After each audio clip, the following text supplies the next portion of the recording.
నమస్తే, welcome to post 360. మనం తిరుపతి గురించి ఎంత తక్కువ మాట్లాడితే అంత మంచిది, మీకేం తెలుసు అసలు అడ్మినిస్ట్రేషన్ గురించి అనే మాటలు మనం వింటూ వచ్చాం. కానీ మనం ఒక్కళ్ళమే ఊరుకుంటే సరిపోతుందా? అందరి కోపాన్ని అంచుకుని అలాగే ఉండాలి కదా. కానీ అది సాధ్యం కాదని కూడా తెలుస్తోంది. అసలు ఇప్పుడు ఏం జరిగిందని ఈ డైలాగ్ మనం గుర్తెచ్చుకోవాల్సి ఉంది అని మీరు అడిగితే, జరిగింది కాబట్టి ఈ డైలాగ్ గుర్తెచ్చుకోవాల్సి వచ్చింది.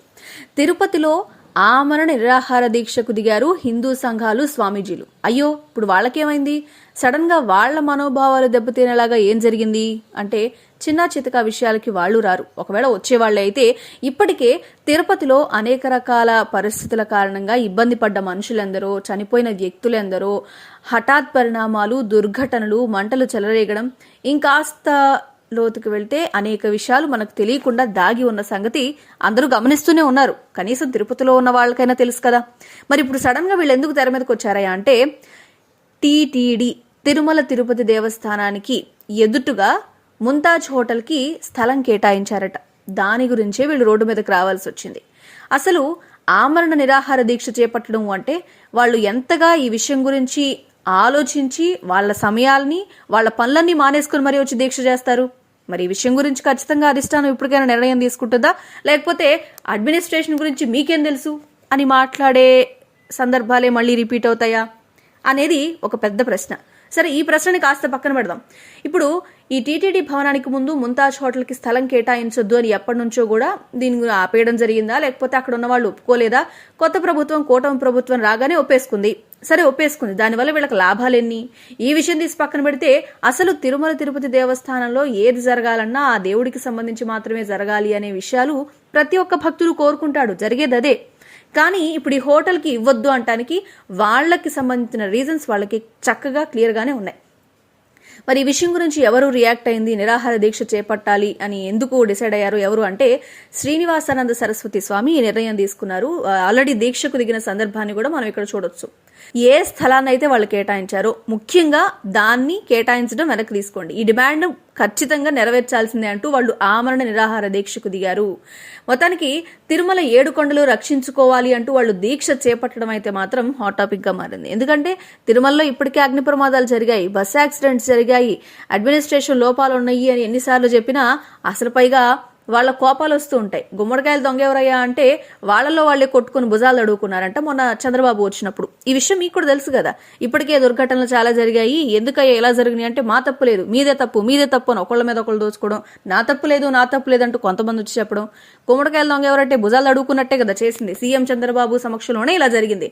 మరి స్థలం గురించి ఇలాగే చేస్తారా, లేకపోతే కొంచెమన్నా వాళ్ళ మెదడులో ఉన్న గుజ్జుకి పదును పెట్టి బయటకు తీసి వాడతారా అనేది మాత్రం చాలా ఇంట్రెస్టింగ్ క్వశ్చన్. కనీసం వీళ్ళు పట్టించుకుంటారా అంటే అది కూడా చూడాలి. మరి అసలే వాళ్ళకి చాలా పనులాయే, కూటమిలో సర్దుబాట్లు, చక్కబెట్టుకోవాల్సిన పనులు చాలా ఉంటాయి. తిరుమల తిరుపతి దేవస్థానం గురించి వాళ్ళు ఎందుకు పట్టించుకుంటారు? పైగా ఈ స్థలం గురించి ఏ స్వాములు వస్తే ఏంది, ఏ సరస్వతి స్వామి వచ్చినా మేం పట్టించుకోవాలా అనే ధోరణిలో ఉంటే మాత్రం ప్రజలు ఊరుకుంటారా?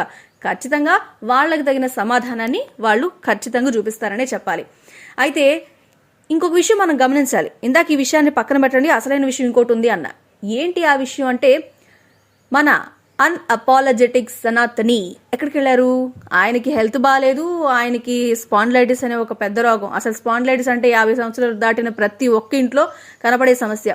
అదొక తీవ్రమైన రోగంగా, అసలు అదొక పెద్ద అంతు తెలియని జబ్బులాగా చాలా మంది టీవీ ఛానల్స్ లో మొన్న ఈ మధ్య చెప్తుంటే నేను కూడా ఆశ్చర్యపోయా. అందులో మీరు కూడా ఉంటే ఖచ్చితంగా కామెంట్ చేయండి, మీకు కూడా అలాగే అనిపించిందో లేదో నాకు కూడా తెలుసుకోవాలని ఉంది.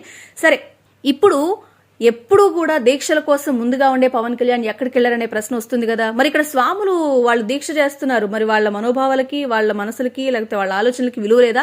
సనాతన ధర్మం అంటే తను మాట్లాడితేనే సనాతన ధర్మం, తను సైలెంట్ గా ఉంటే సనాతన ధర్మం కాదా అని పవన్ కళ్యాణ్ అనుకుంటున్నారా?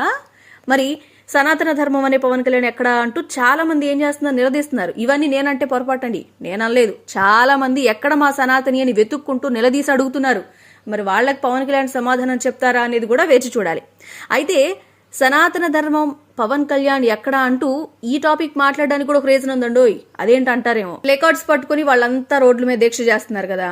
నేనే కాదు, వాళ్ళు దీక్ష చేస్తేనే నేను మాట్లాడాల్సి వచ్చింది. కాబట్టి ఈ విషయాలన్నీ పరిశీలిస్తే తిరుమల తిరుపతి దేవస్థానం గురించి మాట్లాడకూడదు. ఎన్ని తప్పులు జరిగినా అది అనుకోకుండా జరిగిన సంఘటనలే.